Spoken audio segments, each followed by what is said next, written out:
It's episode 1266, and it's the Relevant Podcast. Here in Orlando, I'm your host, Cameron Strang, and joining me from Nashville, it's artist, producer, mogul, Derek Miner. What's happening? And just down the street there, our managing editor, downtown Emily Brown. Hey, y'all. Jesse was supposed to be on today and didn't get back in time. And Marty could only record as soon as we're done with the podcast. Like literally, he's like, I can record at this time. So anyway, so it's three of us today. But it's going to be a good show, though. Lecrae's coming up. Emily just talked to him. He has a new album that came out a couple weeks ago. It's dope. Going on I like it. Big tour. Yeah. It feels like it's back to his like heyday. You know what I mean? Not in a nostalgic way. It's fresh, but I mean, like he's back at that level. You know what I mean? So love it. I do. I mean, we talked about it in our interview, but I mean, it was his 10th one. So like he did say he was kind of thinking a lot about the early days and his legacy that he wants. Like, so I think like that was kind of on his mind those early years in his career. Yeah. I do want to acknowledge before we get going, I do want to acknowledge to the listeners, you know, this is coming out on Friday. We're recording this on Thursday. On Wednesday, there was a national tragedy that everybody's talking about still. I do want to acknowledge it, that we're not going to acknowledge it. I want to be sensitive to the very intense feelings that people have right now.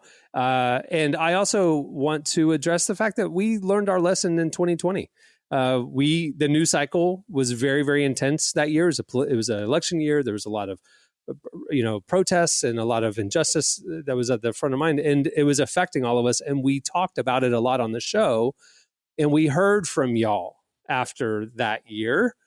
Can we, our news feed is inundated with the heavy news, and we listen to the Relevant Podcast as an escape. And so when y'all are bringing the heavy news to the podcast, it's almost like heavier. And I'm like, you know what? That is a valid thing. This is an escape from the news cycle. So we're going to respect that and honor that and just have fun today. If you're not in the mood to have fun, maybe it'll lift your spirits. I don't know. That's our goal. Or you'll just be upset that we didn't make you upset. So, and that's not going to work. So anyway, we're happy to talk about my album that's dropping. I really did. Like, when's the release date? This is something you've been working on. You've been teasing it. When's it coming out? It's soon. September 19th. So literally next week. Yes. Next Friday, week. The day, like 1 week from right now. Okay. Yes. Is there anything you can tell us about it other than the clips we've seen on your IG? I mean, the short story is it took me 6 years to make it. And when I made it, I wanted it to feel like an audio movie. So when you listen to the album, I know everybody is like, we only care about singles right now, but this album is meant to be listened to as a piece of art as opposed to just 10 different singles. So I did it with one of my best friends, Cannon, and I produced it. I produced a lot on it. I mixed the whole thing, mastered it. We're having fun. I had a lot of fun making it, but I'm excited to have this baby right now. I want to ask what you mean by this is 6 years in the making, because you've been releasing music for 6 years. So like, what, like you started this years ago, but you released other projects. Like, kind of explain that to me. Yeah, so I liken it to a painter that has multiple canvases in their room, and some of them you get it done in a day, and some of them take a long time. So this was just a canvas that I would leave, I'd come back to, I'd leave, I'd come back to, because it was a very specific sound and narrative that I wanted it to connect with. And I just wanted to make sure that all the pieces were in place. So sometimes albums for me come together literally in a month. And sometimes it takes 6 years. This one just took 6 years. You said sound and message. What's the message? Because I have some thoughts about the sound because I've heard some of it. But what's the message that you are focused on? Yeah, so when we look at today's culture, I named it Vigilante because my favorite superhero is Batman. And the reason I love Batman is because he looks at the world and he tries to improve it with his means. He just happens to be a very rich white man, so he can do a lot of work. But for us, we can do that every day. Like, and just even if we were circling back with the Charlie Kirk situation, you get a chance to actually make the world better by loving on people, by inspiring people, by resisting greed, by resisting shame and hate and all those different things. And that's what I want this album to do. Like all of you guys, if you're listening to this podcast, you're listening to it because you love to have fun. You also love to hear things that matter in culture. And I want to inspire you to listen, as you listen to this album away from the podcast, to be like, man, you know what, today, instead of choosing to dive into hate, I'm going to dive into love. I'm going to resist the system. So that's the main thing. So it has a very cinematic feel, has a like, it feels like a Batman movie, or it feels like a Spider-Man movie or something like that. And it's because, you know, we're all heroes in our own story. We get the choice to whether we let the things that have, that we've dealt with make us a hero or make us a villain. We all have that choice. It's just based on our choices. So when I heard it, you keep saying cinematic. That's the vibe. It's very cinematic. It's not just like a traditional hip hop album. It's it's got like an epic score. The last time I saw an incredibly cool score in a movie, especially superhero movie, was Into the Spider-Verse. And I'm not saying in any way that this feels derivative to that, but you're talking about 6 years ago, and I'm remembering that's kind of the era. Is that kind of what maybe sparked it? Like, I want to do something that's epic like that, because you've achieved it. It really feels like it could be a soundtrack of a movie. Yeah, well, both Spider-Verse albums are two of my favorite just albums in general. Yeah. The second one specifically, I love what Mike Dean and Metro Boomin did on those albums. So definitely I referenced, with my mixes, I referenced literally into like the Spider-Verse 2 album. Like I listened to those mixes. I was like, this is what I want it to feel like sonically. I think the album that probably inspired it the most though would probably be, and this is going to be crazy to even say, but it's probably Damn, like by Kendrick. Probably doesn't feel that way because Kendrick's album is a lot more, that album is a lot more soulful than this album. But the reason why it inspired it is because it's a narrative that's running, and it's a narrative that you feel rather than it's being told. Like when you look at To Pimp a Butterfly, they're telling you the narrative. When you look at Good Kid, Mad City, it's a lot more avant-garde. Damn was more like you felt what the story was about. And that's kind of what I want this one. That's what I wanted this one to do. But yeah, when we were making this album, we had a camp of some of my favorite producers and writers. And we had Airbnb in Florida, and I put up The Dark Knight, and I had it looping the whole weekend while we were making the album. So that's what kind of started the whole process of it. And that's what gave it the textures that it gave. Because it just, like literally The Dark Knight was on loop. So people would just go in different rooms and different sessions. And that visually what was being pumped into the room while we were creating the album. So I am curious, like creating a like cinematic or visual album, how do you approach writing the songs differently? That's a great one. So if you listen to all of my albums, Empire, Minorville, Reflection, they all are cinematic to different degrees. They just have different narratives. But like when I'm in album mode, I don't look at songs as songs. I look at them as scenes of movies. That's just how my brain works.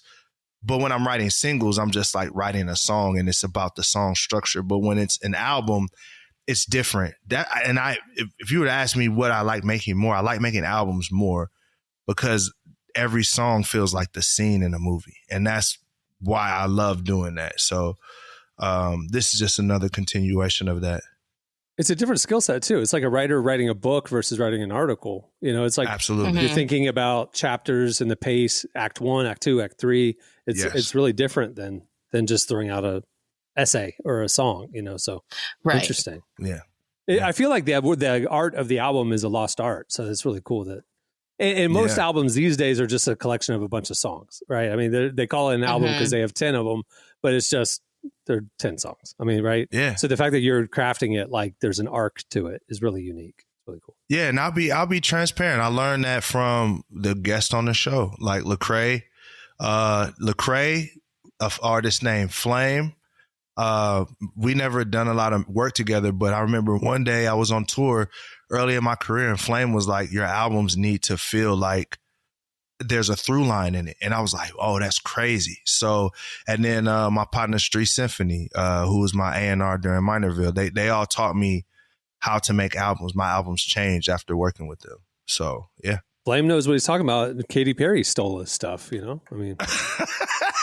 I was like, wait, Flame sounds so familiar. I forgot that's the Katy Perry guy. He won the lawsuit against her. I don't know if he ever got paid, but I know he's done other things, but he won it and then he unwon it. That's what I remembered. Something weird happened after he won it initially. Yeah, how did he unwin it? Unwon it. Yeah, I don't know. Oh, an appeal. They went and appealed it. That's what it was. And it was like, nah, this ain't flying. So, but if you were to listen to his earlier stuff, his stuff was always, I mean, he's a preacher. So, that's his albums were all big sermons. But yeah, I learned a lot. I learned a lot from that, and I use it to this day.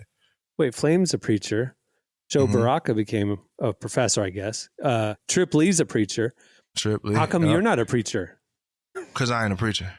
But I mean, KB's a preacher. He's a preacher. He's a preacher. That's right. All those guys were preachers. I was the hood dude.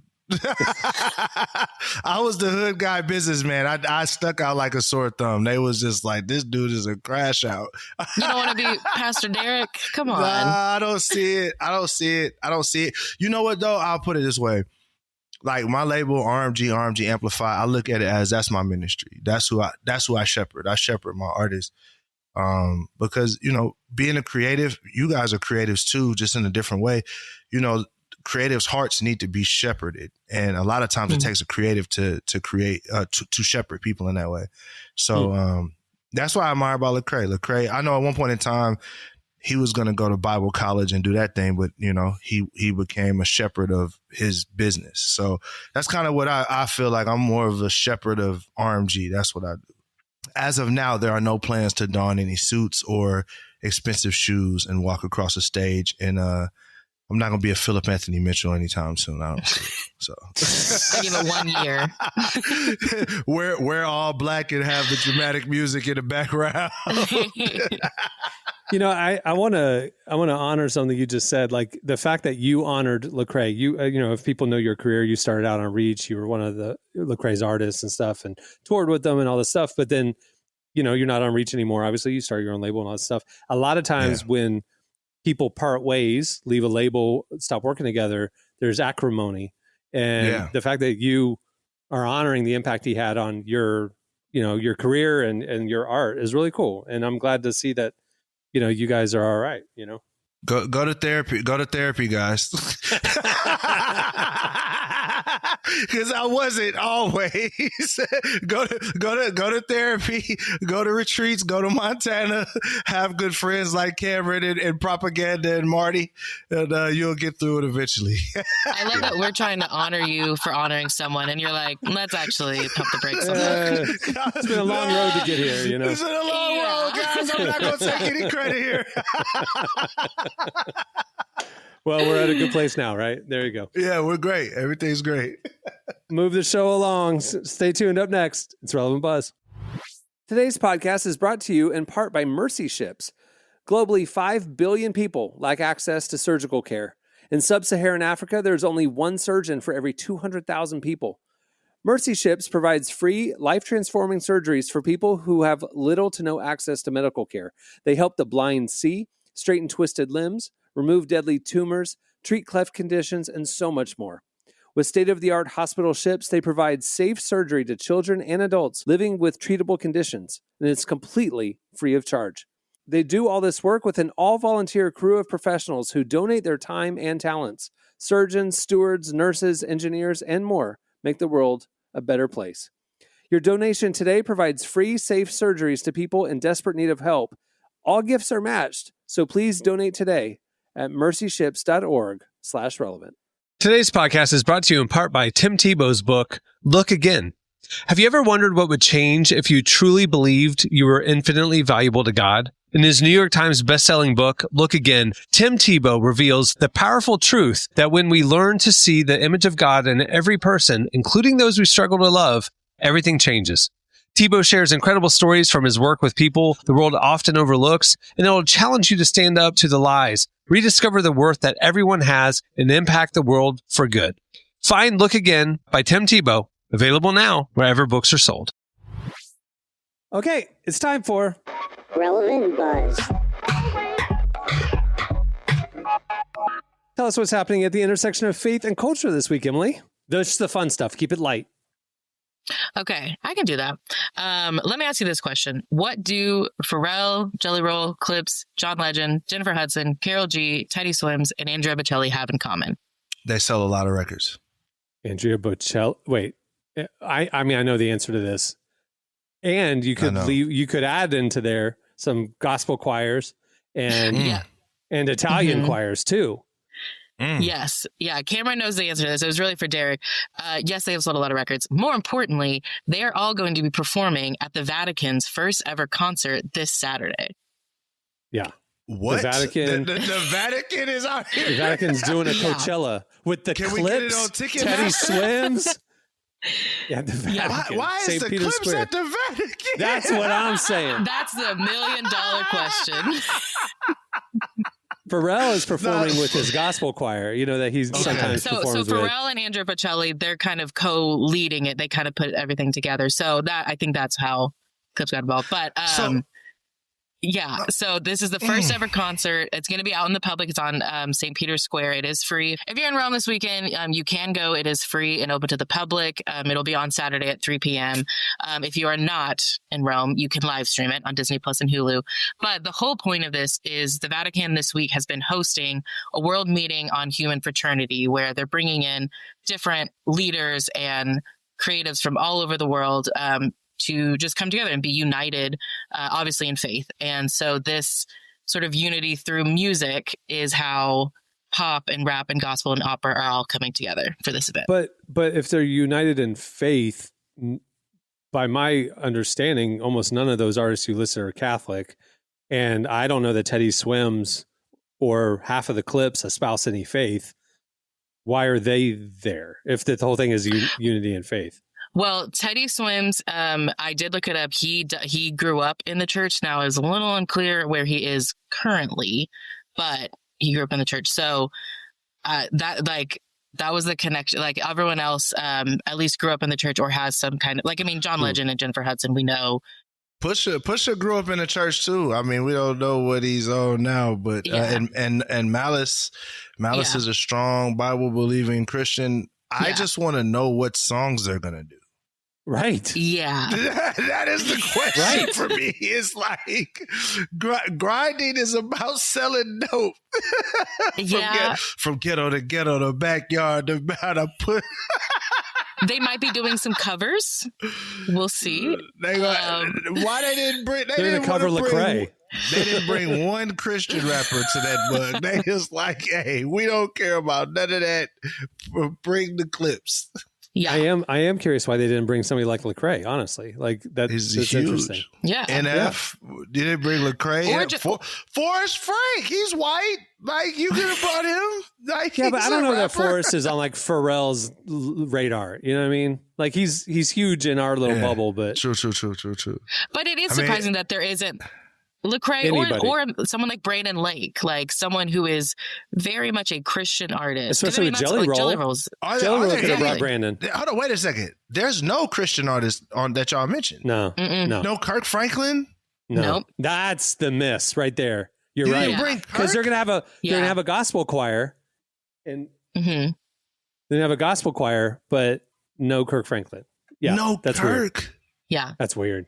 I'm surprised Maverick City been finessing their way into everything. I'm surprised they didn't finesse their way in this.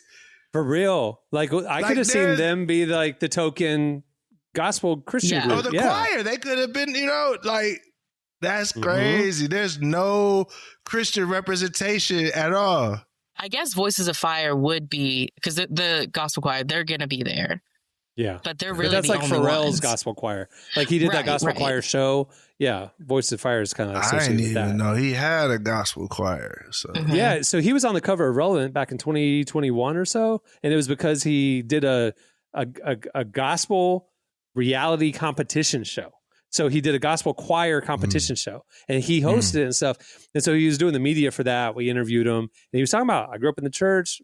I mean, that's where I got my start musically, and, you know, gospel music, gospel choir. I want to honor my mom. I want to, you know, I want to give back. And so it was like the whole thing was finding the next great gospel choir. That was the competition show. And it, you know, it was one season. I watched it. It wasn't great, but I he's think trying. This just goes to show how much of a bubble Christian culture is. Yeah. Like, if anything, it just goes to show that, like, sometimes the impact we think we're having on culture for God isn't that at all. We'll have to ask the Pope about that. I don't know. We have to ask the Pope. We could ask. My thing is, like, other than the opera singer guy, who's Catholic in the lineup? So they don't have any Christians. They don't have any Catholic artists either. So I believe Carol G grew up Catholic. Again, not sure where she is now, but I believe she grew up Catholic. Got it. Yeah, it's live streaming this Saturday at 3 p.m. on Disney Plus and Hulu, or you can watch it on Disney Plus and Hulu once it's uploaded the following Lady day. Gaga is Catholic. I'm looking it up. If you brought Lady Gaga to the Vatican, I think a lot of people would have some issues with that. They bring in Eclipse. Is she singing the song Judas? Dang. True. Yeah, but if you want to dissect lyrical content, I'm back to what Derek just said. Clips. I mean, what are they doing there? Okay, moving on. There is a new study that came out this week that found that Gen Z and millennials are now the most frequent churchgoers. Come on. Break that down. Yes. According to the data, so Gen Z adults, so meaning 18 to 28-year-olds, not the kids being dragged to church by the parents. Gen Z adults attend church on an average of 1.9 times per month. Millennials are close behind at 1.8 times per month. So that works out to about 23 times per year for Gen Z and 22 times per year for millennials. To compare, Gen Z averages about 19 times annually, and baby boomers are closer to 17. On average, across all adults, it's about 1.6 times a year. Clarify, these are people who said we are church goers. This is not across the non-believers. Because this is, correct. I mean, while, yes, the headline is Gen Z attends church more frequently than any other generation, is closely followed by millennials. It is staggering to me that among people who answered these surveys saying we are a church goer, I am a church goer, and they say, well, how many times a month do you go? That the average is like 1. That is crazy to me. That like an entire generation of churchgoers goes 17 times a year. Now I know why the pastors are always stressed out. Nobody's going to church. Right. Everyone looks like a new person. They're like, well, we have like 5,000 members, and it's like there are 300 people at service. What are you talking about? No, we have 5,000 people who call this their church home, and it's like they just don't come. It's crazy to me. But anyway, the good news is Gen Z. So I wasn't surprised when I saw the millennials number, because millennials, people think millennials rejected faith, they deconstructed, they walked away. But the reality is they deconstructed in their 20s, and in their 30s, they got kids, and they, no matter what they went through in their 20s, they kind of want to raise their kids in the church. And so they're bringing their kids with them. They're 35, 40. That's the millennials. And that's not millennial. That's just always been the case. Back when I started Relevant and saw the need for Relevant in the 90s, it was because the church had programs for kids and youth. Once you turned 18 and started asking, why do I believe what I believe, and trying to figure it out on your own, the church had nothing to do with that. Like, that's doubt. We don't answer that. But they didn't care, because they knew that you would come back in your mid-30s when you had kids. They just knew. So there was this 15-year gap that the church was just seemingly fine with. And that's why I started Relevant, to be honest with you. So it's like, hey, we can, like, let's not forget that 15 years. So it's not surprising to me that people in their 30s and 40s are coming back. What is surprising is that Gen Z is the number one most frequent churchgoers. They still don't even go 2 times a month, but they go more than anybody else. That's crazy. But I would also say that deconstruction is not apostasy either. It was literally just most of us, we're just trying to find out what's the difference between the commercial stuff that's being thrown out there, that's being called Christianity, and what is our actual faith. Because there is the church, and then there's the business of church, and then there's the commercialization and marketing of church. And then for a lot of people that were deconstructing, they were just trying to find out what is real and what is not.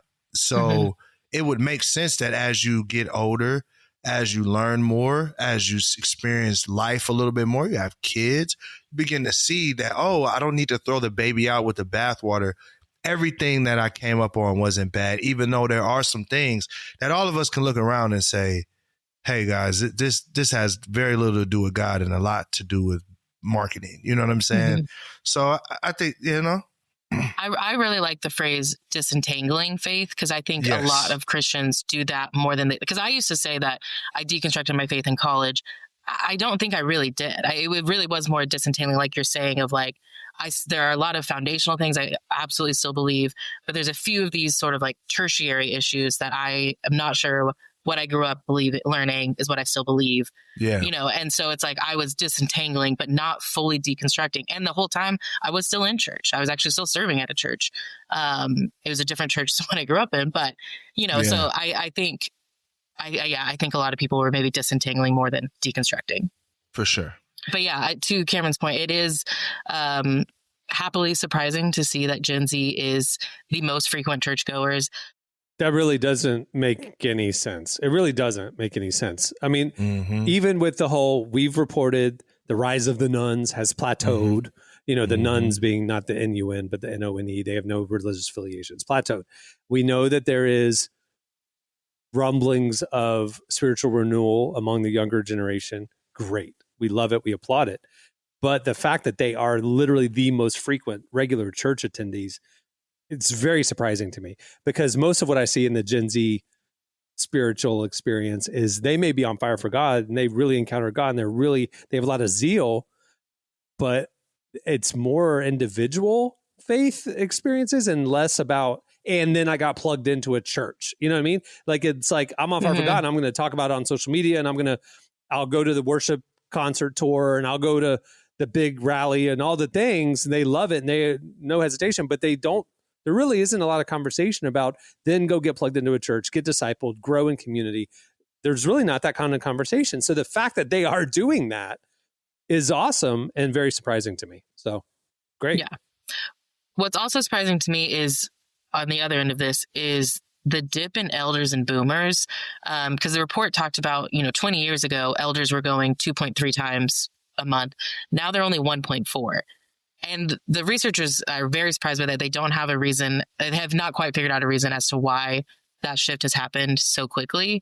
But yeah, it is interesting to think about the shifting trends of the church and what the future. So there's like this study that Barna put out, like there wasn't any analysis of why old people are walking away from church attendance. No, they said that this was one of the first times that they've really, they do this study every few years. And so this, when they were doing it, they noticed like there is a noticeable dip now in older communities. And they have not quite figured out, like, is there a single cause? It's probably a lot of factors is what it'll end up being, but they haven't quite figured out what's actually leading to that. I mean, you think the closer you get to death, the more you want to get right with God. You know what I'm saying? Like I mean, low key, yeah. I mean, I would. Yeah. It's like, even if I wasn't living seriously and I'm in my mid 70s, I'm going to go, I'm going to get right with the big man upstairs, I'm at the church 7 days a week. Yeah. But it might be the effect of this too, which is the 80s, the 70s, that Billy Graham revival era. Like, everybody was in church around the clock during that time. So it might be that people were like, you know what? Hey, man, I did my time. Like, I want to just live a little. And this Gen Z has had the opposite effect, which is all of their parents and grandparents haven't been dragging them to church 4 or 5 days a week. So they're like, they have this more exploratory idea of like, I need to get to know God, right? Because mom and dad and grandpa, they're kind of just chilling, and we talk about the Bible. They tell me about God, but I want to get a more deeper understanding. So maybe what we're seeing is like a boomerang effect in that sense. I think you're onto something. That was my gut about the old people, that it's not that they've walked away from faith. They've just been there, done that, right. And we're good. Like, and so it's less urgent, less necessary, they got other stuff, So like, they know they're good with God. They don't need to worry about it. But I think you're right about the Gen Z, that it's like, they didn't grow up in the church. They didn't. Yeah. And so now that they're like, okay, I need to get rooted. I need to grow. I want to. And it's not obligatory, like you said. Like, I think that's an interesting dynamic where it's like we were dragged to church. So then when we got out on our own in our 20s, it's like, even if we didn't walk away from faith, it's just like having the freedom of not having to be at every stinking service is great, you know? And so you lean into that. And the next thing you know, you're like, man, I haven't been to church in 4 or 5 months. You know, it's like, it wasn't even ever intentional. It was just like, it just happened. But now it's like, I'm 21 and I've encountered God for really the first time in my life. I want to lean into this. That is a totally different dynamic. I think because we weren't just going to church and listening to sermons. We were on crusades. Like the post Billy Graham era was like tent revivals, crusades, walking around the neighborhood, passing out flyers and different things like that. It was, chicken, fish fries. It was all those different things. And that stuff was great. Like, some of my best friends to this day is because we shared those moments. But then as you get into your 30s and 40s, or let's say 60s and 70s, you're like, I ain't frying fish for nobody. Like, I'm not putting no chairs nowhere. I'm not walking around the neighborhood. I'm not doing any of that stuff. This is for those young legs to go do those things. And then you got these Gen Zers that's like, man, I just found out about Jesus. I want the world to know about Jesus. I'm frying fish today. Like, I want to do whatever it is. Start my digital ministry, my digital Discord. I'll do content around that stuff. They're like super duper motivated. It might be, the scripture to call the old because they're wise and call the young because they're strong. Maybe we're kind of seeing some of that, but it just looks different. There was a clip, Nate Bargatze, on one of his specials. He said he one of his bits was he told the story of like how his parents parented him. He was the oldest child, parented him very differently than his siblings. And he talked about like how he had all the strict rules, and all in his younger siblings, his parents like loosened up, and he's like, it wasn't fair, and whatever. And he's like, I was raised by Christian parents in the 1980s. And the 1980s Christian parents were the most Christian parents. And I was like, that's exactly what it was. It was like, it's changed. What happened in the 90s and 2000s? Parents got all lax.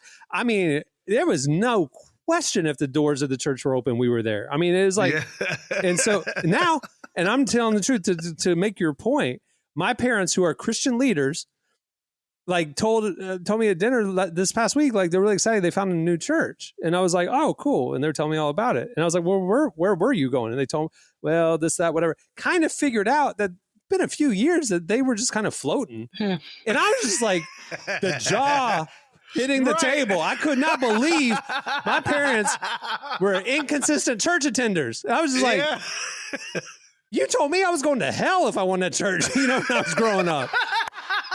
Like, what happened? But that's your point of like, we did our time, and it's like we still love God. And my mom would do her devotionals on Sunday morning. She's still in the Word nonstop. She's still as on fire for the Lord as she ever was. But they just weren't going to church as consistently.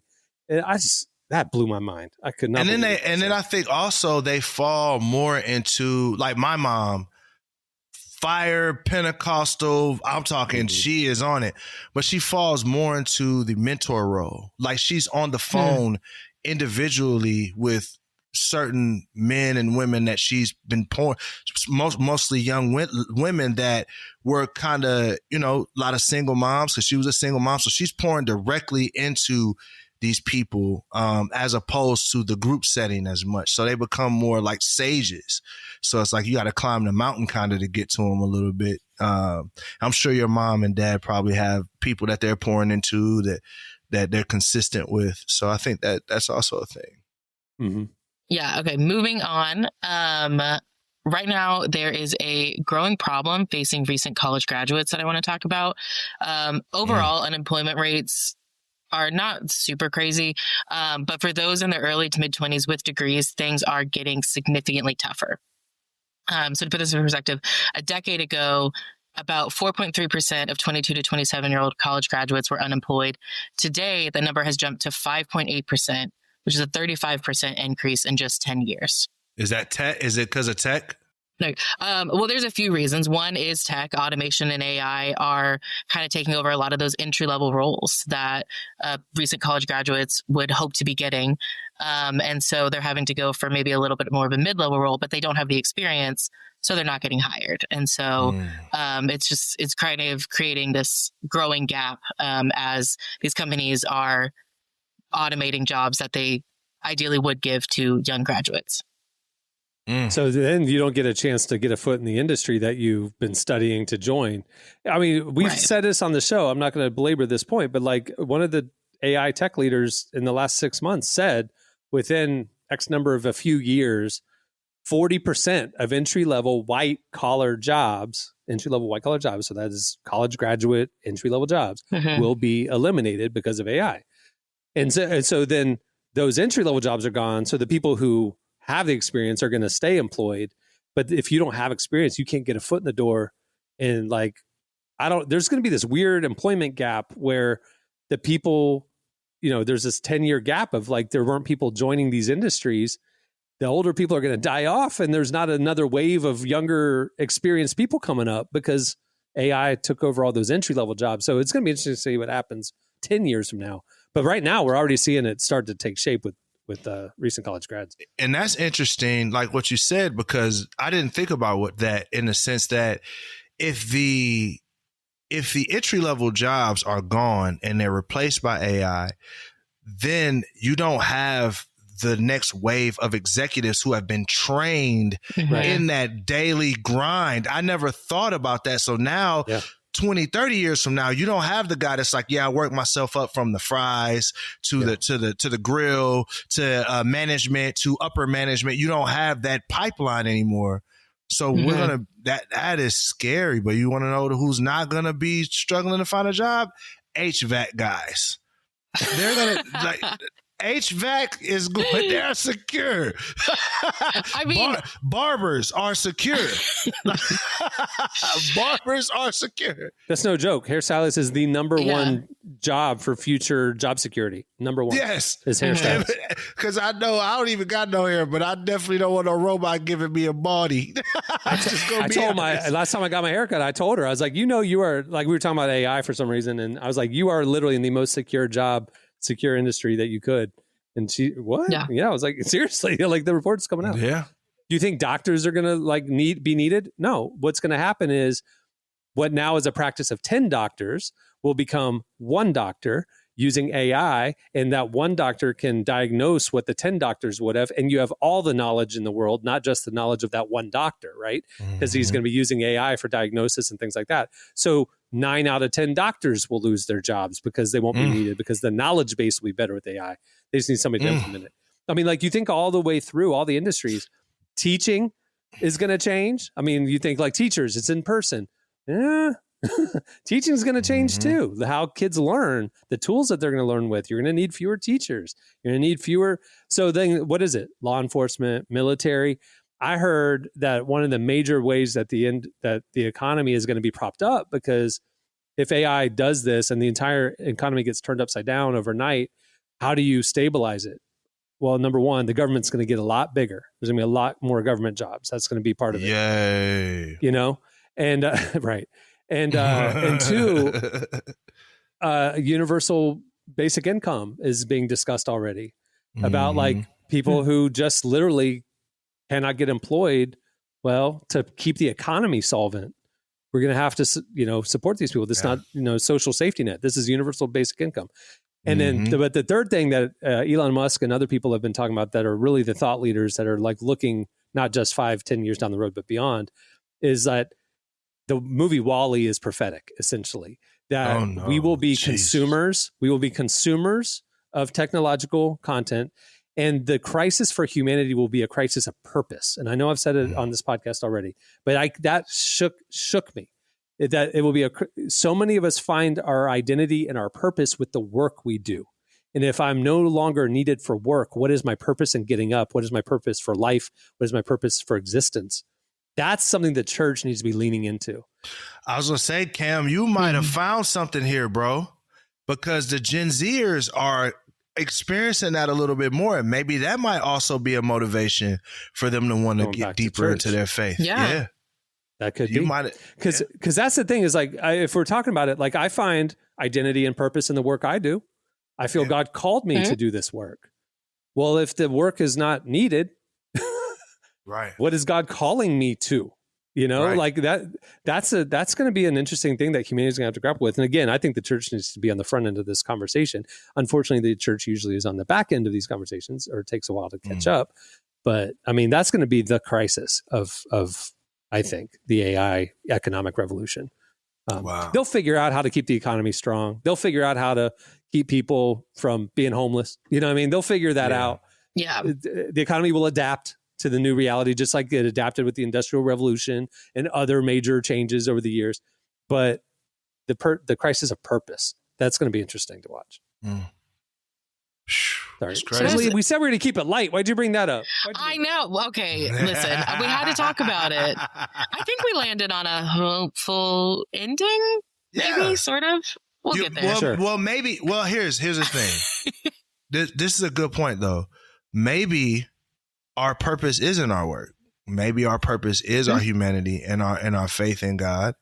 Right. And maybe it will be a correction, because, there's parents that miss their whole kids' upbringing because they found their purpose in work and not being a good pops, not being a good mom, and all those different things. Not to say that they didn't want to do that, but we were tricked at times to think our productivity is the only thing that mattered. And maybe we'll find out that our productivity isn't the only thing that matters, and that just being a good human person that loves people, and maybe that's important too. So.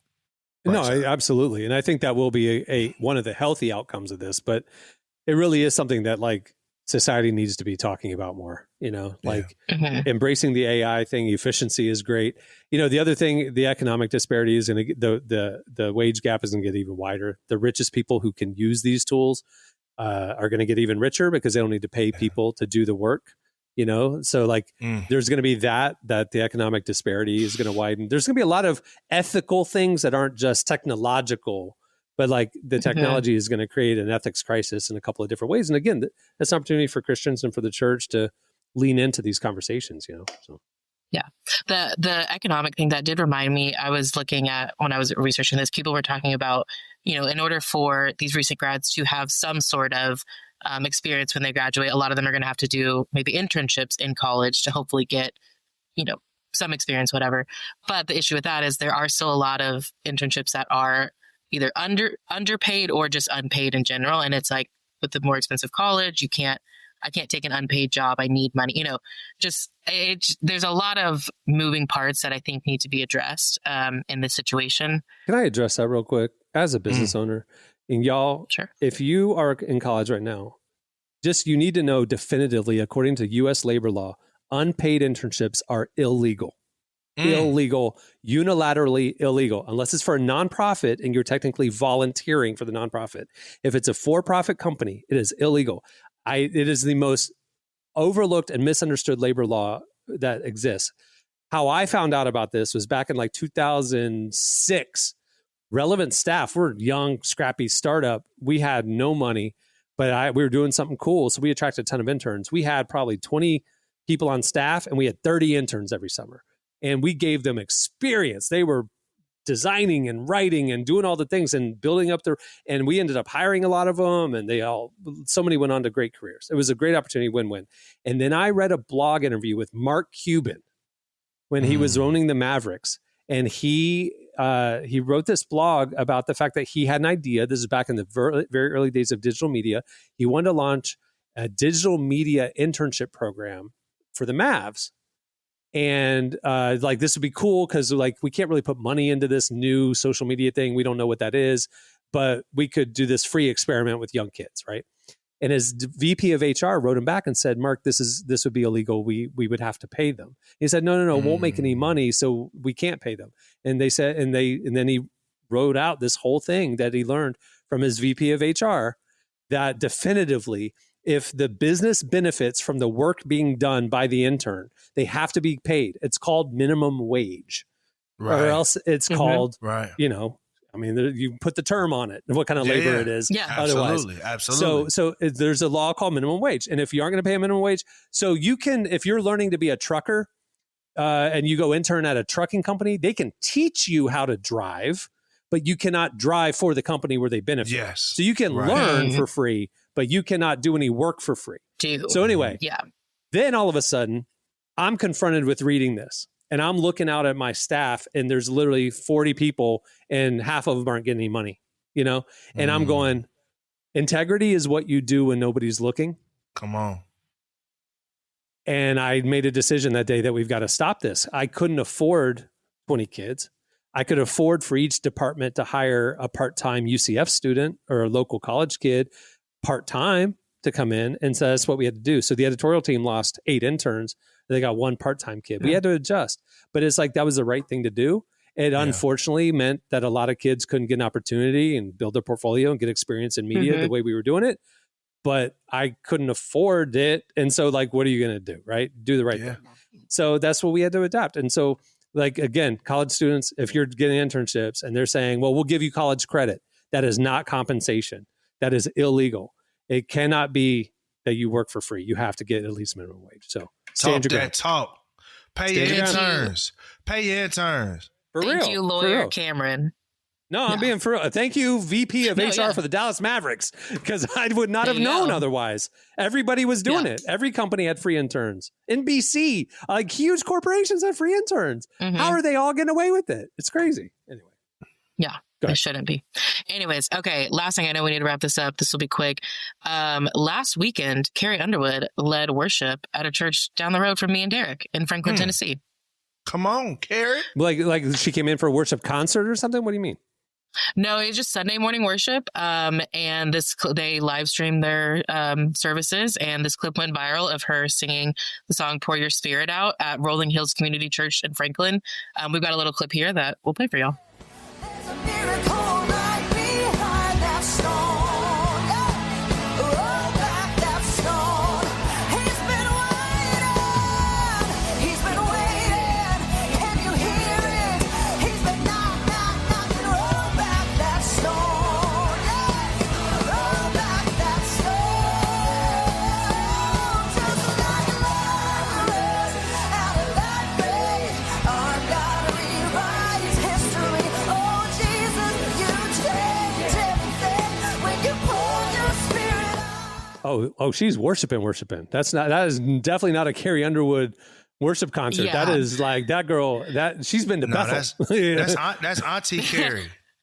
That's for Auntie real. Carrie. I mean, even if you watch the video, it's at our website. You should go check it out. But if you watch the video, she is doing the bowing and the hands up and she is like, it is a full on Bethel worship day. It is great. I love it. She made pimento cheese sandwiches and pineapple fluff for the potluck. That Carrie, that's a different Carrie. That's not Sister Carrie. That's Sister Carrie. That's Sister Carrie. What's funny too is when I saw the grainy streaming footage, I was like, is that really Carrie Underwood? She was dressed But she's got that she was voice. at church. The voice. But that's really her. And if you want to hang out in the lobby and maybe meet Carrie Underwood one day, go to Rolling Hills Community Church in Franklin, Tennessee. That's where she goes. A mess now. Somebody gonna send a demo to Carrie in the hallway. For real, I feel bad. We just outed where she attends with her family. But anyway. Hey, she's the one. She knew they streamed it. She knew. Listen, you know what though? It's Nashville. I see worship artists in my church. That's just a Nashville thing. Yeah. Yeah, but I mean, your worship team has Carrie Job and Natalie Grant on it. That's amazing. That's special. But it's not Carrie Underwood. You know what I'm saying? I'm sorry. I mean, I hear you. I have the Christian Carrie Underwood. Well, I guess Carrie is Christian, so I can't say that. But where does Tay go? I want to know where Tay goes to church at. I'm trying to give her my demo. I save her a spot every Sunday next to me. She's going to Kansas City First Baptist now. I hope so. Anyway. Sister Taylor. All right. That'll do it for Relevant Buzz. Make sure to check out relevantmagazine.com for all those stories and a lot more. Stay tuned. Up next, Lecrae joins us.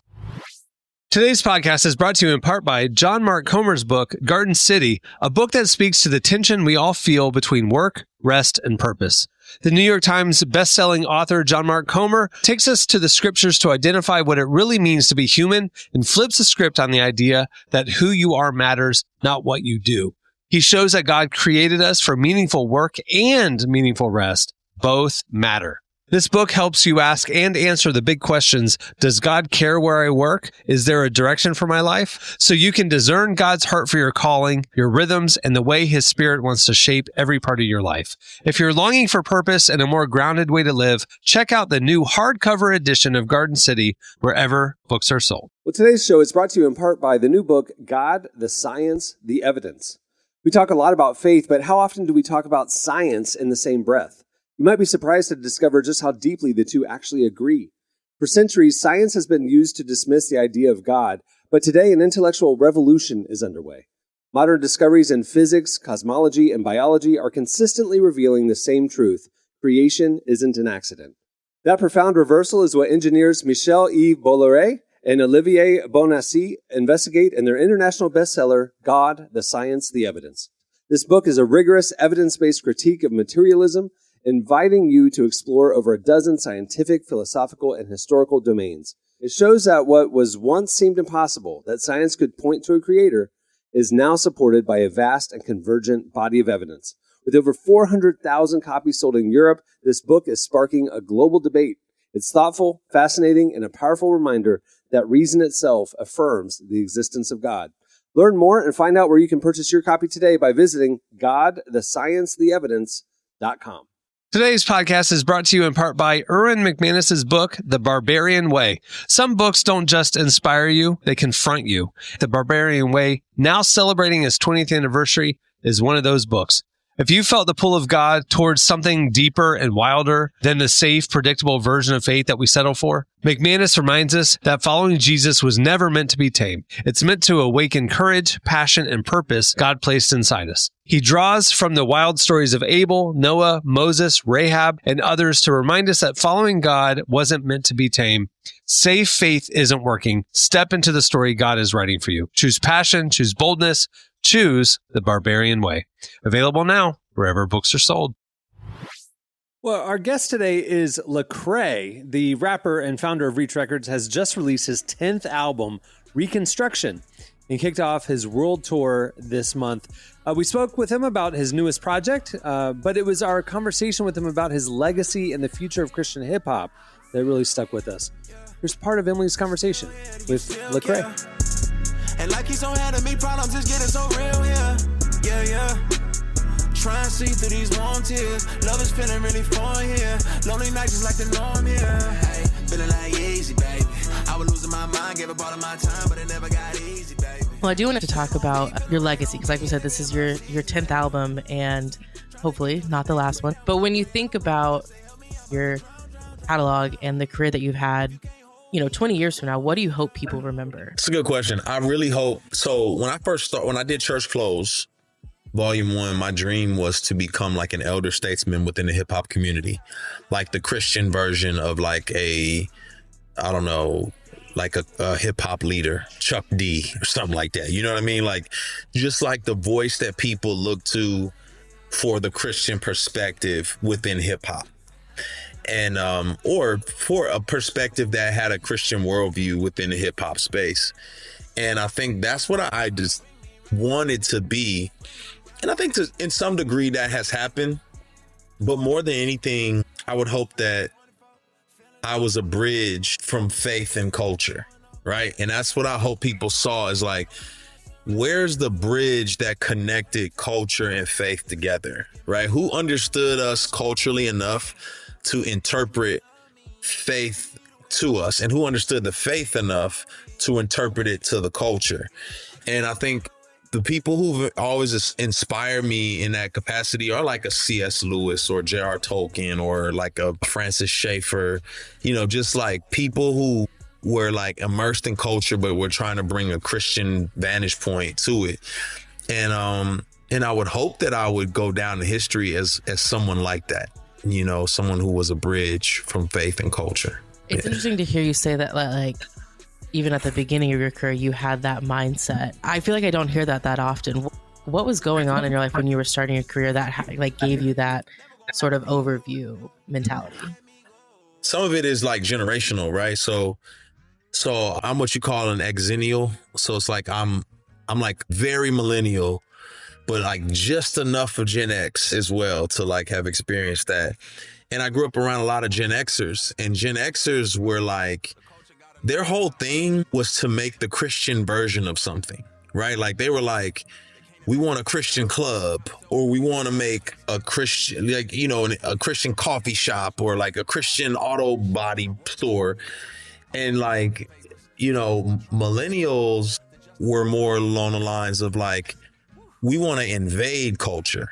We don't want to make a Christian club. We want to be Christians in the club. You know, we want to like go immerse ourselves in it and bring light to it.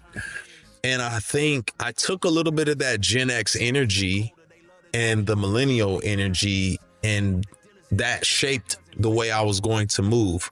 I think for Gen Z, it's like, I don't know, we're spiritual. We're not like categories. I don't know what all that is. It's all big spiritual bucket, and I'm learning how to pick out of it what makes sense to me.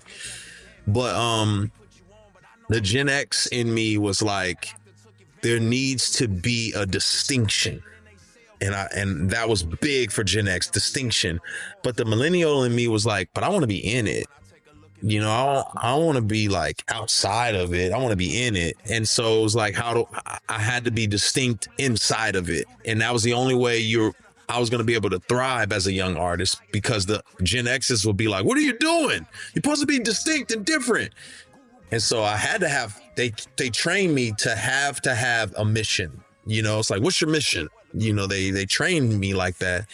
Whereas a lot of us in millennials, we didn't necessarily have a mission. We just knew we wanted to like be light. And some of us got overwhelmed and we drowned and we got convoluted and mixed up and it got sticky and murky. So I think I had the best of both worlds is what I'm trying to say, is like distinction while in the midst of it all. Yeah. That makes sense. It does make me wonder, do you think we'll get to a place where there is not a Christian hip hop genre and it's all just hip hop? I think so. I do, because I mean, Gen Z, that's how Gen Z moves. I mean, names matter. So maybe for the sake of names, there may still be distinction, but I just think we like categories because it helps us to put stuff together. But I just remember when it was like, it was West Coast hip hop and East Coast hip hop. And it was like, and now no one says that. No one says like, where's West Coast rap? I mean, it may be like a sub category, but it's like, what is Drake? Is he Toronto rap or is he just rap? You know what I mean? Like when you mention Kendrick Lamar, you don't say he's a West Coast rapper unless you're trying to like talk about his origin, but his music, you just say hip hop. So I think there'll come a time where people will say, yeah, like that dude's a Christian. You can tell by his lyrics, but like the fans now are just loving it because it sounds good. And we're just giving them a different way of seeing the world. So it's like, I didn't know about luxury couture and Maybachs and champagne until someone brought that into my worldview through music. So I think we're doing the same thing in a lot of ways. I am curious, what do you think will be like the final push to get us to this no categories genre?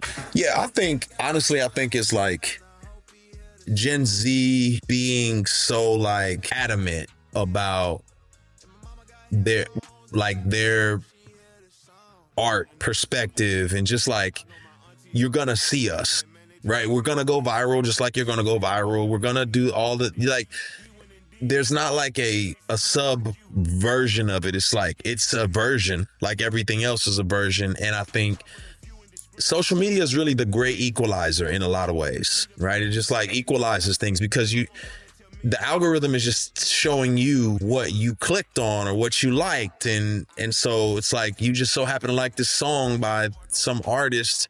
You didn't know it was a Christian artist, and now you're getting more of them. And it's like, I didn't even know these dudes were Christian. I just thought the music was great. So I think there'll always be a distinction in a sense, because, you know, Christianity is exclusive, and not in a bad way, but in like we're not a faith that tells you whatever you want, whatever you believe, you're good.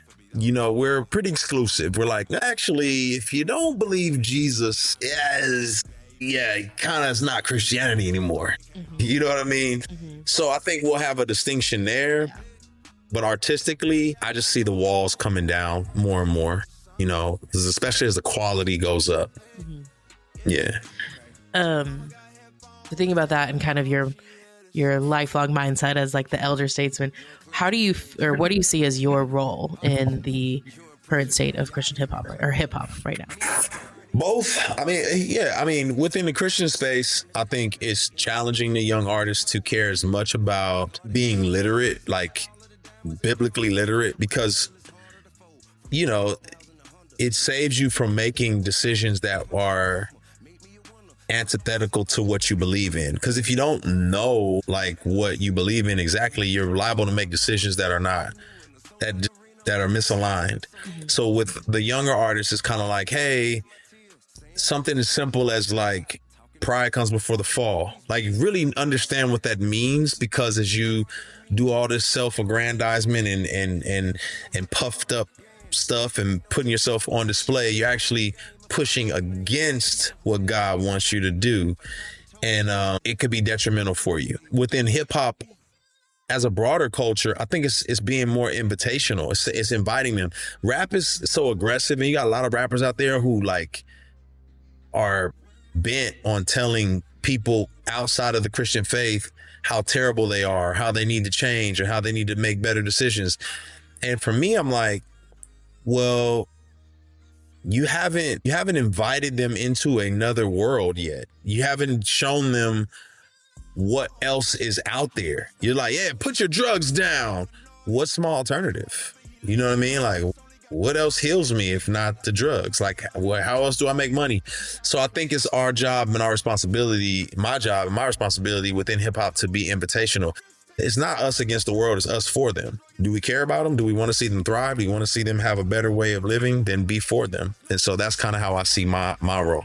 How do you feel like this album Reconstruction helps you accomplish that goal? I think it's very inviting. I think I'm telling people I'm with you.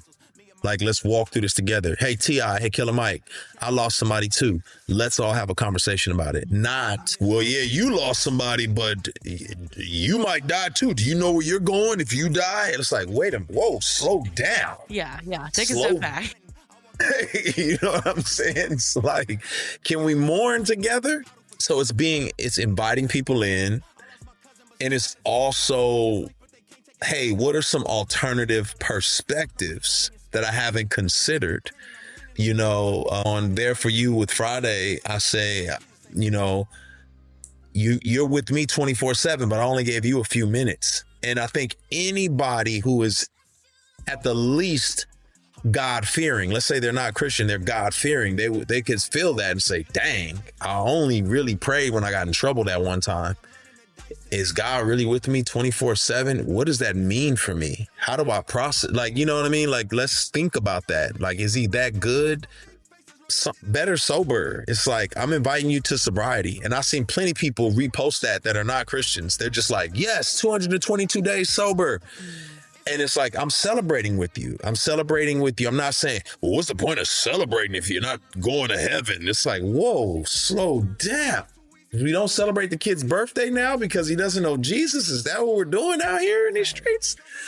So it's just being invitational and saying, man, can I walk with you? Can I celebrate with you? Can I mourn with you? And then, you know, prayerfully they see like, what is this new way of processing that you've experienced, and how do I learn more about it? And I think that becomes how the album helps people reconstruct. Keep me in a safe place. Leave me when I feel far away.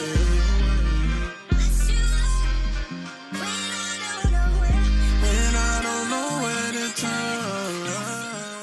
That was Lecrae. Make sure to check out his new album, Reconstruction. It's out now, and catch him on his world tour, which just kicked off. All right, stay tuned. Up next, it's One Has to Go. Well, today's podcast is brought to you in part by the new book, Confessions of a Christian Alcoholic. Author Jonathan Seidel knows firsthand how even believers can get stuck in shame and destructive habits, especially when it comes to one of society's biggest obsessions, alcohol. In Confessions of a Christian Alcoholic, he details his spiral into disordered drinking and shares the 4-step process he eventually used to break free. There's hope for alcoholics who become Christians and for Christians who become alcoholics. Find Confessions of a Christian Alcoholic wherever books are sold. What if you could change a child's life with just $10? Right now, thousands of vulnerable children in East Africa are suffering from jiggers. It's a painful, preventable parasite that burrows into their feet. Soul Hope is the only organization treating it through foot washing, medical care, and durable closed-toed shoes that protect kids long after treatment. $10 may not seem like much in today's world, but when we come together, those small gifts add up to big change. Join the 10 for 10 campaign. $10 protects 10 small toes. Visit soulhope.org/10 to give now. One small gift makes a big difference. Again, that's Soulhope, SOLE, hope.org/TEN.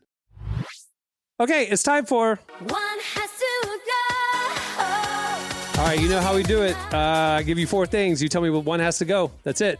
Okay, Emily, we'll start with you. Early 2000s rom-com queens. Now, we've asked you versions of this in the past, but this is a different list. Here we go. Julia Stiles, Mandy Moore, Jennifer Lopez, and Kate Hudson. One has to go. Wow. Again, more women who've raised me. I think it might be Julia. No. I think it's going to have to be Jennifer Lopez. Do you realize how much we have to edit out you and Derek sitting there for 20 seconds of silence as you deeply contemplate these? I know. Quicker. Sorry, bro. Sorry. This matters to me. I know. This matters to me. That's why it matters. Every time it's one of you two, it's like dead silence. Anyway, all right, here we go. What'd you say? I said Jennifer Lopez. So she just has not. Yeah, her current career is tough. This might be a stupid question, but is Julia Stiles and Harry Styles related? No. Okay. They do spell their names. They spell their names differently, so definitely not. But all right, I didn't know. All right, Derek. MTV staples: TRL, Pimp My Ride, Cribs, and Punk'd. One has to go. What was the list again? TRL, Pimp My Ride, Cribs, and Punk'd. Oof. Man, I think that I'm gonna have to get rid of.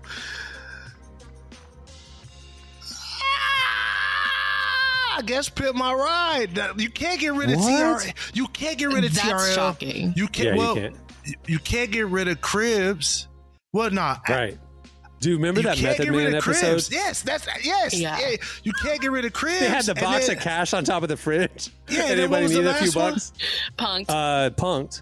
Punk'd was hilarious. So, you know what? It's definitely Pimp My Ride because we found out that Pimp My Ride wasn't even halfway real. It was all fake. Yes, it was all fake. But we found out Cribs what was do you mean it was all fake? Well, Cribs was rental houses and rental cars half the time, if not more. Yeah, you absolutely right. You know what? Then if yes, I'm still sticking with no. I don't know, man. That was bro. You're a bad person. You're a bad person for this. Personally, I get rid of Punk'd. No, I don't like Punk'd victims. for sure has to stay. Punk'd is what built social media today. Like I know. That is like maybe right. It should That's be what gone. I'm saying. You're making my point. It's victims. Oh man, I'm not getting rid of Punk'd. I'm not getting rid of TRL. It's either. But once we found out Pimp My Ride, once we found out it was faked, it was like it just lost everything. Yeah. But it was also that some of those people were like put in worse positions after the car stuff was done. So it's like, you know what I mean? Like, so Cribs, even though it was fake, you know what I mean? It still was entertaining and it felt like good fun. Like Pimped, it was like Pimp My Ride kind of feels like there needs to be like an expose on it afterwards. You know, like what actually happened. I think there should be a documentary. There should be a tell-all. There really should. Like a tell-all, yeah. And I think they could do a lot of tell-alls on the MTV reality shows. True that. Emily, you were young for this, but I'll be interested to hear what you say. Early 2000s iconic songs. Mr. Brightside. Since You Be Gone. Yeah, by Usher. And Boulevard of Broken Dreams. One has to go. No, that okay. And so you just made fun of me for taking so long, but like, I mean, there's like, I have to think about this one. Because Cameron's this really the needs jigsaw clutch. killer with these questions, bro. It's just like you go lose something you love. As much as it pains me, I think it's going to be Boulevard of Broken Dreams. There you go. I agree. Yeah, sorry. I mean, I'll still secretly listen to it, but yeah, tough. All right, Derek, 2000s movie comedies. Superbad, Anchorman, Mean Girls, and Step Brothers. One has to go. They're very white comedies. Mean Girls is gone. Give Emily it a just shot, literally okay? gasped. It's gone. Like the look on her face. It's gone. Nothing with Will Ferrell is leaving. Sure. I And agree. get Superbad. that. And Superbad is a classic. As Again, raunchy this as it is is. a tough one. I love Yeah. it. Mean Girls is out of here. It's gone. Just for me, give it a shot No. one more time. Okay. Well, Not compared to those three. Emily, not just compared trust to me. those three. Not compared to those Yeah. three. Yeah, he's completely right. All right, snack machine classics, Emily. Pop-Tarts, Cheez-Its, Fruit Gushers, and Rice Krispie Treats. One has to go. Rice Krispie Treats. I do not like Rice Krispie Treats. I don't like the stickiness. People either hate them or love them. Yeah, I could go my I whole don't know. life I'm without in the ever middle eating on one them. again. I could take them or leave them. I don't have a sweet tooth, so like it's a good sweet for me because it's not too sweet. You know what I mean? Well, okay. Compared to all those, like Cheez-Its, that is like an all-time favorite snack for me. I really like Fruit Gushers. What was the first one you said? Pop-Tarts. I Pop-Tarts. love Pop-Tarts. So it has Homemade to be Rice Krispie treats are it though. The homemade kind. I think some of the worst Rice Krispie treats I've ever had were homemade. So, no offense to my friends. That sounds like a you insist on making problem. them. Don't blame the Rice No. Krispie Treats. That's I'm your not making friends. them. No, I'm saying it's a. I'm That's trying your to sell it friends. down, You, like, you I'm chose good. bad Rice Krispie Treats to eat. I'm talking like the real ones, the good ones. Anyway, all right. Your friends can't cook. Derek, you other mentioned social tricks. media era. Viral internet eras. We got the Vine era, the Harlem Shake era, the Ice Bucket Challenge era, and planking. One has to go. Vine is still kicking to this day. There's still stuff from Vine that's still making its way back up. Ice Well, they're Bucket bringing it back Challenge- too. They said they're bringing Vine back. Ice Bucket Challenge was such a good cause. Not Yep. getting rid of that. So that ALS, means yep. that we got planking and what else? Harlem Shake. Nah, we getting rid of planking. Planking, Yeah, I agree. planking was The Harlem Shake weird. was ridiculous until the 2006 Miami Heat video Yeah, with like yeah. Birdman and Yeah. LeBron, and that was iconic. Wait, I thought You Harlem could- Shake was later than that. Oh, maybe it was 2008 or 9. Well, like, no, because but okay, I'm not. No, it posting was that anywhere. era. My high school, my senior class, we did a video to the I'm Harlem sorry, Shake. I'm wrong. It's not 2006. LeBron went to Miami in like 2012 or 13. with, Yeah, like, yeah. Yeah, that would have been decision. 2012. Yeah. Sorry. Yeah. Oh, yeah. Nah, of course, it was all. Bauer changed the 2006 game with the was before Harlem. Yeah. before Yeah. social. Yeah. Before sorry. the internet. Yeah, before the internet. Okay, let's see. Emily. Emily. Hip hop duos and groups of the 2000s. Good Lord. Outkast, the Neptunes, G Unit, or Black Eyed Peas. One has to go.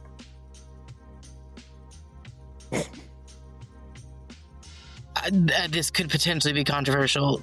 G Unit? I'm so sorry. No, I agree with you. I'm not a 50 Cent guy. I know how I feel. I know how you Okay. feel when I know now I know the feeling when I said Mean Girls. Like I know it now. It's just like right back at me, right in my heart that you would get rid of G Unit. Well, here's the thing that's gonna like Who really. would you get rid of? You can't get rid of Black Eyed Outkast. Peas. Yeah, I knew. Absolutely you'd not. say that. Fergie did so much for me. Bye. Goodbye. Here's the thing, and this is What era? Hold on. What era of Black Eyed Peas? Because there's two Black Eyed Peas. There's the 90s Black Eyed Peas before Fergie, which I loved. It was early 2000s. It was backpack rap. It was like Yeah. Common, Kanye, Gangstar. That era of Black Eyed Peas was sick. And Yeah. then you had Fergie, and they became pop. So she loves the Tonight's Fergie era. gonna be good. They got one song that's out of that era for me. I rock with that I one. That I love Yeah. that song though. That song is amazing. Yeah. But it's never gonna get through the candy shop and Get Rich or Die Trying and Young Buck, Nashville native. In my defense, I'm disgusted. I couldn't name a G Unit song, so that was also why I picked G-Unit? it. Yeah, you can find me in the club, bottle full of bub. Mommy, I got that excipient. Yeah. Okay, maybe I could name some songs. Yeah, you got some songs. There's some songs in there. Basketball icons: Allen Iverson, Kobe Bryant, LeBron James, Shaquille O'Neal. One has to go. This is terrible. This is terrible. Bro, LeBron out of here, dog. Sorry. Are you serious? Whoa. Yes. Yes. I'm keeping Shaq. I'm keeping AI, and I'm keeping Kobe. We get Bron out of here. I rock with you, Bron. But you're not going to take the place of them. I You gotta love go, it. big I dog. love that answer. Oh, I don't know many people who would give that answer, but I agree 100%. You're Because about to make a lot of people mad, yeah. I'm the guy in the 90s that didn't like Jordan because I don't like the guy who's so good you have to like him. I like the underdog. So I was a Charles Barkley guy in the 90s. I was a Shaq and Penny guy in the 90s. I was not a Jordan guy. That's how I feel about LeBron now. I'll give him his due respect. He's amazing. He's historic. Nobody can touch him, but I don't love him. You know what I mean? He's like, I'm gonna give you my logic. This is gonna be my logic. All right, AI. You can't get rid of AI. Little man changed the way we dressed in the NBA forever, right? Forever. And took teams that should not have been in the finals to the finals, right? Love it. Like he took some trash teams to the finals. Kobe Bryant. We're talking Mamba mentality. We're talking about a dude that made all of his team. It was like the marketing around Kobe was like a distraction to Kobe. He was just basketball. And then you're talking Shaq. Besides Magic Johnson, one of the greatest businessmen in the business and personalities. Yeah. When you get to LeBron, at this phase, it seems like a lot of stuff is more contrived than it is a natural effect. It feels like he's creating moments. Like I would liken LeBron to Drake, and I like both of those people, but they're the same type of person, which is like you're too big to fail. Like we're not seeing natural things happen that are part of your legacy. You're just too big to fail. You have all these corporations propping you up. That's what it feels like with Bron. But all those other guys, it feels a lot more natural, just to me. I No, I feel the exact same way. Shut up, Emily. You do.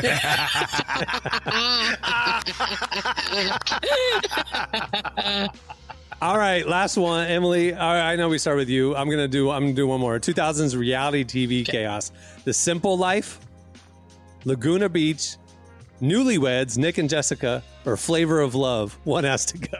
How you like them apples? How you like them apples? Again, Yeah. a collection of shows I had no business to be watching in the fourth grade. And But, yeah, I was gonna say 7-year-old Emily. It's like tuna. But you Tuna's know, not. I was tuning into all of those. I think Wait, it's you the watched Flavor of Newlyweds. Love? Did you really New watch York? Flavor of Love? Yeah, Of course you I watched did. New And York. I and heard New stuff? York. Oh Yeah, my I heard New God. York. Yeah, of course I did. Yeah, Again, Flavor of Love my parents was were not ratchet, watching me. boy. It was ratchet. It was ratchet. Yeah, I thought that's what it meant to be a woman. So obviously I have some skewed views. Oh no! Mom and Dad, Kidding. don't listen to this podcast. She didn't say that. She didn't say that at Here's all. the thing: my parents were not watching Flavor of Love, so I don't think they know what that reference is. So. They're thinking it's a nice little Anyways. dating show. It's late. It's Yeah. about love. Karen, don't listen to it. No, I'm getting rid of the Newlyweds. They, Nick and Jessica. yeah, it was fine. They kind of She, annoyed but me. she was and- like the first like viral clip. Like when she thought like she was asking like legitimately, is tuna canned tuna chicken? Because it's Yeah. called Chicken of the Sea, and she genuinely didn't Yeah. know if it was chicken or fish. Like that was like one of the first viral memes or things that and went out. validly so. It was a hilarious moment. That chicken of the Yeah. sea was wild. Yeah, remember? She I gave was us like, good oh, people moments. are that dumb. Oh, I didn't know people Honestly, were actually that dumb. Nick more annoyed me than anything. That's really what's bringing it Yeah, I'm down. gonna keep So, it real. He was pretty annoying. Yeah. bye bye. Still is. All right, that'll do it for. One has to go. Well, many thanks to Lecrae for joining us today. Make sure to check out his new album, Reconstruction. It's fantastic, and it's out now. Also, make sure to check him out on his world tour. I'm sure he's coming to a city near you. It's worth it. It's a great show. Also, make sure to check out issue 117 of Relevant. It features Allison Ide and the new wave of Christian indie. It's got Willie Robertson. It's got Portugal the Man. It's got Nathan Davis Jr. It's got the CEO of In-N-Out. It's got, it is packed. I'm not even telling you a third of the stories in there.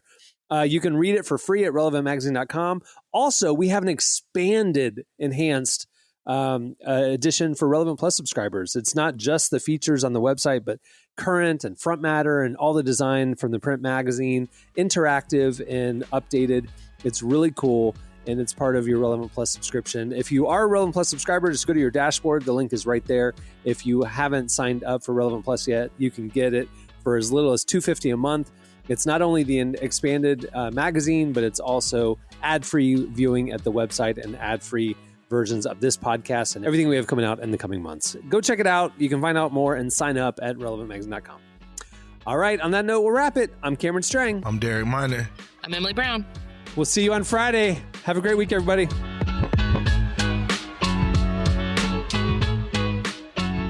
Thanks for listening to the Relevant Podcast. For the latest at the intersection of faith, life, and culture, make sure to check out relevantmagazine.com. And while there, don't miss issue 117 of Relevant. The new digital issue is packed, and you can read it for free.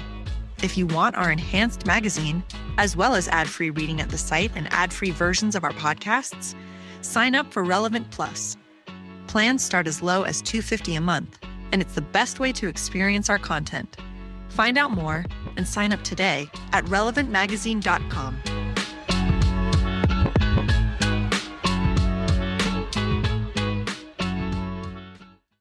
I thought that's what it meant to be a woman. Relevant Podcast Network.